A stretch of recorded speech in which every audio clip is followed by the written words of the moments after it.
Welcome to the Bee's Tales. Today I want to tell you about my favorite thing. My most favorite thing to do in the world is to curl up in bed with a book to read.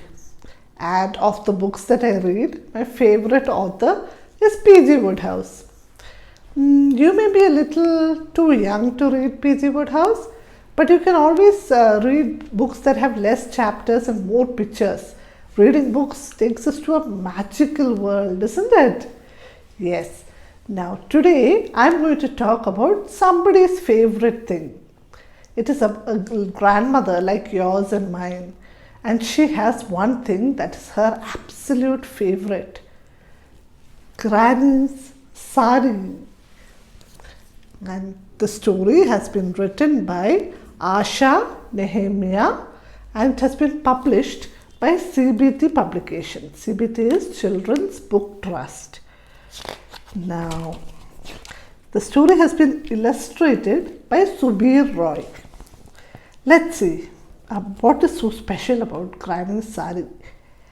Granny's favorite sari was a very special one. It had a picture of a forest printed on it. There on the border of the sari were pictures of spotted deer, and they were playing in the grass, and fat lions sleeping on rocks. Near the rocks was a silvery stream where a mother bear was busy catching fish with her baby bear.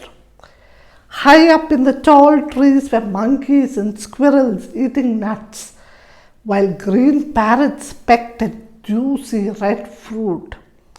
When Granny wore her sari, it would seem as if all the animals printed on it were alive and moving as she walked.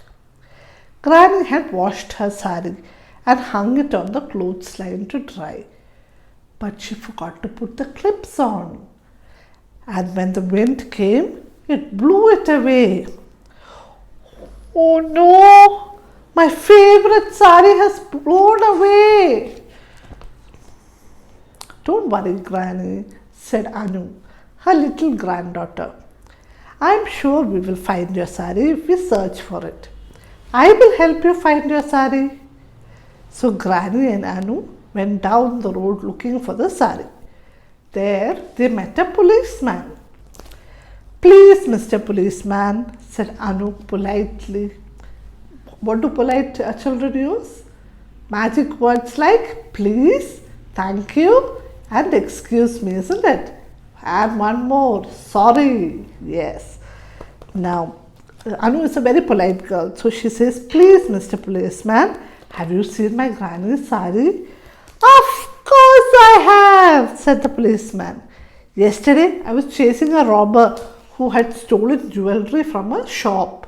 He was running so fast, he was about to escape. Just then, a green sari came flying down from the sky and wrapped itself around his head. The robber couldn't see and he bumped into a tree. I caught him and put him in jail. Look at that. Did you see the robber with the sari around his neck? Yeah. I caught him and put him in jail. Next week, I'm going to get a medal. But the sari flew away again. Granny and Anu kept walking, searching for the sari. They met Mrs. Rao. Good morning, Mrs. Rao, said Anu. Have you seen my granny's sari? Of course I have, said Mrs. Rao with a smile. Yesterday, I wanted to pluck mangoes from the tree in my garden. The branches were too high. Suddenly, a green sari came flying down from the sky and settled on the topmost branch. I held the sari and shook it, and many mangoes fell from the tree. See, can you see that? She's holding the sari and shaking it. Now, many mangoes fell from the tree. Please take a few. But the sari that flew away again. So Anu and Granny kept walking in search of the sari. they passed the hut of Lakshmi, the fisherwoman. "Good morning, Lakshmi," said Anu. "Have you..." Oh, and she stopped because Granny tapped her on her shoulder and whispered, "Shh, look."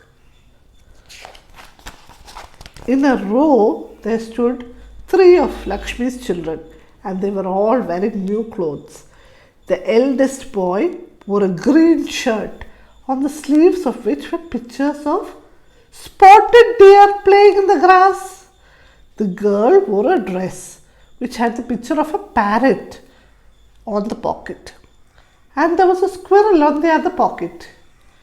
And the little boy wore a shirt with a picture of a fat lion sleeping on a rock. Where do you think they got the cloth from? From the sari. "What a wonderful day it has been," said Lakshmi. "I was wondering how to make new clothes for my children. And then a green sari came flying down and settled on my lap. I asked every one of my neighbors, but they said it wasn't their sari. So I cut it into clothes for my children. Don't they look smart?" "Of course, Lakshmi," said Granny. "They look wonderful." Now Anu is a little confused. This is Granny's favorite sari, and she wanted to get that sari back. Then why did she say that it looks very good on Lakshmi's children? Why didn't she say that she was angry with Lakshmi for taking the sari? Later that evening, Anu asked Granny, "Are you sad because Lakshmi cut up your favorite sari to make clothes for the children?" "Oh no," said Granny with a big smile. "When my sari was with me, it made me happy. And after it flew away from me, it made so many people happy. I am not sad. I am happy. I always knew that my sari was very special." Anu, Granny and Grandpa ate the fish that they had bought from Lakshmi and the mangoes that Mrs. Rao had eaten them, and they lived happily. They were happy that they could do something to make others happy as well. Did you like the story? If you did, make sure that you like this video. And if you have friends, make sure you share this video with them. Also, if you have not yet subscribed to the video, make sure that you subscribe to the channel right now. Okay, see you next week. Bye-bye.